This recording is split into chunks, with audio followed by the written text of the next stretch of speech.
Matrix research foundation Royyaraju viewers అందరికీ నమస్కారం. నా పేరు డాక్టర్ డి శ్రీధర్. నేను ఆదిక వినాయక విశ్వవిద్యాలయం ఆక్వాకల్చర్ డిపార్ట్మెంట్లో అసిస్టెంట్ ప్రొఫెసర్గా పనిచేస్తున్నాను. శుక్రవారం శాస్త్రవేత్తతో కార్యక్రమంలో భాగంగా ఈరోజు మీ ప్రశ్నలకు సమాధానం ఇవ్వబోతున్నాను. మొదటి ప్రశ్న, చెరువులలో నత్తగుల్ల సమస్యను ఏ విధంగా పరిష్కరించుకోవాలి? సాధారణంగా చెరువులలో నత్తగుల్ల సమస్యను భౌతిక, జీవ, రసాయన పద్ధతుల ద్వారా మనం నివారించవచ్చును. భౌతిక పద్ధతుల్లో హ్యాండ్ పికింగ్, స్క్రీనింగ్, నెట్టింగ్ పద్ధతుల ద్వారా నత్తలను మనం నివారించవచ్చు. అయితే ఇది అంత ఉత్తమమైనటువంటి పద్ధతి కాదు.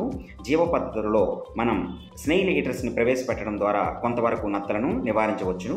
రసాయనిక పద్ధతిలో కాపర్ సల్ఫేట్ 1 ppm ఉపయోగించడం ద్వారా నత్తలను నివారించవచ్చు. అయితే ఉత్తమమైన మార్గం ఏంటంటే టీ సీడ్ కేక్ని ఉపయోగించడం ద్వారా నత్తలను సమర్థవంతంగా నివారించవచ్చు. ఈ టీ సీడ్ కేక్ని ఎకరానికి 5 నుంచి 10 కేజీలు లేదా టీ సీడ్ పౌడర్ని ఎకరానికి 35 నుంచి 50 కేజీలు ఉపయోగించడం ద్వారా నత్తలను మనం సమర్థవంతంగా నివారించవచ్చు. అయితే కల్చర్ పీరియడ్లో ఉన్నట్లయితే 30 రోజుల తరువాత మనం ఈ టీ సీడ్ కేక్ని ఉపయోగించి కూడా మనం నత్తలను సమర్థవంతంగా ఆక్వాకల్చర్ పాండ్లో నివారించవచ్చు. రెండవ ప్రశ్న, కరణాచు చెరువులలో ఉండటం వలన స్లో గ్రోత్ వచ్చే అవకాశం ఉందా? దీనిని ఏ విధంగా పరిష్కరించుకోవాలి? సాధారణంగా మ్యాక్రో ఆల్గేగా పిలువబడే కారాను రైతులు కరణాచుగా వివరణిస్తుంటారు. ఈ కరణాచు చెరువులలో ఎక్కువగా ఉండటం వలన స్లో గ్రోత్ వచ్చే అవకాశం ఎక్కువగా ఉంది. ఎందుకంటే ఇది నీటి అడుగు భాగంలో గుబురుగా పెరుగుతుంది. దీని వలన నీటిలో ఫైటోప్లాంక్టాన్ గ్రోత్ రేట్ అనేది తక్కువగా ఉంటుంది. దీని వలన రొయ్యలకు న్యాచురల్ ఫుడ్ అందటం అనేది తగ్గిపోతుంది. అలాగే నీటి ట్రాన్స్పరెన్సీ పెరగటం వలన నీటి ఉష్ణోగ్రతలు పెరిగే అవకాశం కూడా ఉంది.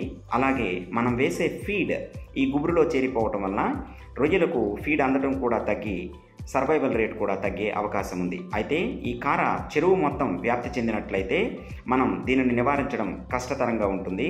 అయితే భౌతిక పద్ధతుల ద్వారా నీటిని కొంతవరకు తగ్గించి మనుషులతో కారాను కొంతవరకు తొలగించడం ద్వారా ఈ సమస్యను తగ్గించవచ్చు.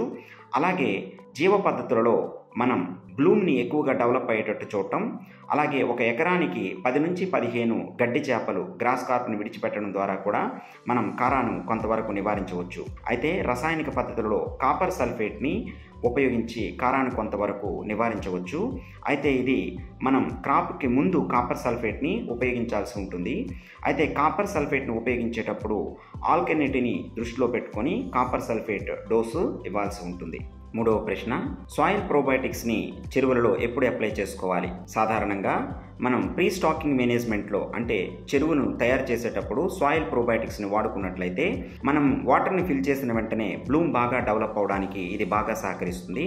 అలాగే మనం కల్చర్ మధ్యలో మనం సాయిల్ క్వాలిటీని చెక్ చేసుకుంటూ మనకి స్లెడ్జ్ కనుక పెరిగినట్లయితే ఆ సమయంలో కూడా మనం సాయిల్ ప్రోబయోటిక్స్ని ఉపయోగించుకున్నట్లయితే ఇది రైతులకు ఎంతో ఉపయోగకరంగా ఉంటుంది. నాలుగవ ప్రశ్న, చెరువులలో ఆల్కలినిటీని ఏ విధంగా పెంచుకోవాలి?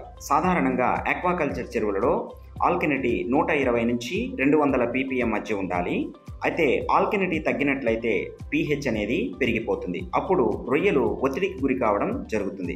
సాధారణంగా ఆల్కలినిటీని పెంచడానికి 1 ppm ఆల్కలినిటీ పెంచడానికి ఒక ఎకరానికి 1 మీటర్ డెప్త్ వాటర్ ఉన్నట్లయితే 6.4 కేజీల సోడియం బైకార్బోనేట్ని వాడాల్సి ఉంటుంది. సాధారణంగా కల్చర్ రన్నింగ్లో ఉన్నప్పుడు ప్రతి నెల 20 నుంచి 25 ppm ఆల్కలినిటీ తగ్గే అవకాశం ఉంది.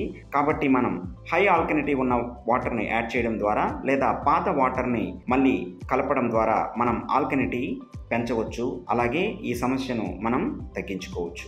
ఐదవ ప్రశ్న, రొయ్యలలో ఫీడ్ నాణ్యతను ఏ విధంగా తెలుసుకోవాలి? ఆక్వాకల్చర్లో ఫీడ్ అనేది చాలా ప్రముఖమైనటువంటి పాత్రను పోషిస్తుంది.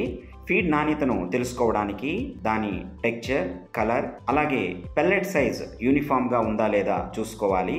అలాగే మనకి అన్వాంటెడ్ పౌడర్ పర్సెంట్ అనేది లెస్ దాన్ 10% అనేది ఉండాలి. అలాగే ప్లెజెంట్ స్మెల్ అనేది మనకి వస్తూ ఉండాలి.